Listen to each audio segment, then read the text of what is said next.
Hello friends, നമസ്കാരമുണ്ട്. അൻവറാണ്. ഞാനിപ്പോൾ ഒരു വീഡിയോ എടുക്കാനുള്ള കാരണം എന്ന് പറയുന്നത് കുറച്ച് ഇമ്പോർട്ടൻ്റ് ആയിട്ടുള്ള കുറച്ച് കാര്യങ്ങൾ എൻ്റെ ഫേസ്ബുക്കിലും എൻ്റെ ഇൻസ്റ്റഗ്രാമിലുമുള്ള സുഹൃത്തുക്കളോട് പറയാൻ വേണ്ടിയിട്ടായിരുന്നു. അതിനകത്ത് മെയിനായിട്ട് പറയാനുള്ളത്, നമ്മളൊരിക്കലും ഇപ്പോൾ റിയൽ എസ്റ്റേറ്റൊക്കെ ചെയ്യുന്ന ആൾക്കാരുണ്ടല്ലോ, റിയൽ എസ്റ്റേറ്റ് വാങ്ങുന്ന ആൾക്കാരുണ്ട്, വിൽക്കുന്ന ആൾക്കാരൊക്കെ ഉണ്ടല്ലോ. എൻ്റെ ഒരു പേഴ്സണൽ അഭിപ്രായം കൊണ്ട് പറയാൻ പോകുന്നത്, നിങ്ങളിപ്പോൾ ഒരിക്കലും ലാൻഡിലും ബിൽഡിങ്ങുകളിലും ഫ്ലാറ്റുകളിലൊന്നും പൈസ ഇൻവെസ്റ്റ് ചെയ്യരുത്. ഗോൾഡ്, സിൽവർ, ഇത്രയും കാര്യങ്ങളിൽ നിങ്ങൾ ഒരിക്കലും നിങ്ങളുടെ കയ്യിൽ പൈസ ഇൻവെസ്റ്റ് ചെയ്യരുത്. കാരണം ഇപ്പോൾ യുദ്ധം ഒരു 3 മാസം കൂടി മുന്നോട്ട് പോവുകയാണെങ്കിൽ നമുക്ക് ഈ പറയുന്ന സാധനങ്ങൾക്കൊക്കെ വില കുറവായിരിക്കും കമ്പാരിറ്റീവ്ലി. ഇപ്പോൾ ഗോൾഡിൻ്റെ വില തന്നെ അറിയാലോ, ഡേ ബൈ ഡേ കുറഞ്ഞുകൊണ്ടിരിക്കുകയാണ്. സിൽവറിൻ്റെ കുറഞ്ഞു.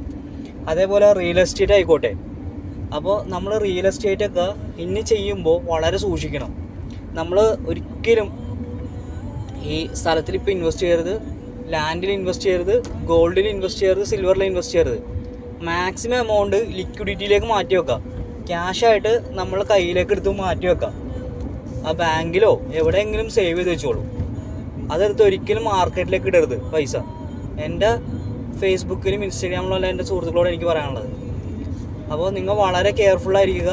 നമ്മളുടെ എമൗണ്ട് എപ്പോഴും സൂക്ഷിച്ച് വെക്കുക ഇനി. കാരണം ഇനിയിപ്പോൾ ഈ യുദ്ധം എന്ന് തീരുമെന്ന് നമുക്കറിയില്ല. അതുകൊണ്ട് ഒരിക്കലും ഇൻവെസ്റ്റ് ചെയ്യരുത് കേട്ടോ. അപ്പോൾ അത് പറയാൻ വേണ്ടിയിട്ടാണ് വീഡിയോ എടുക്കുന്നത്. Okay, thank you.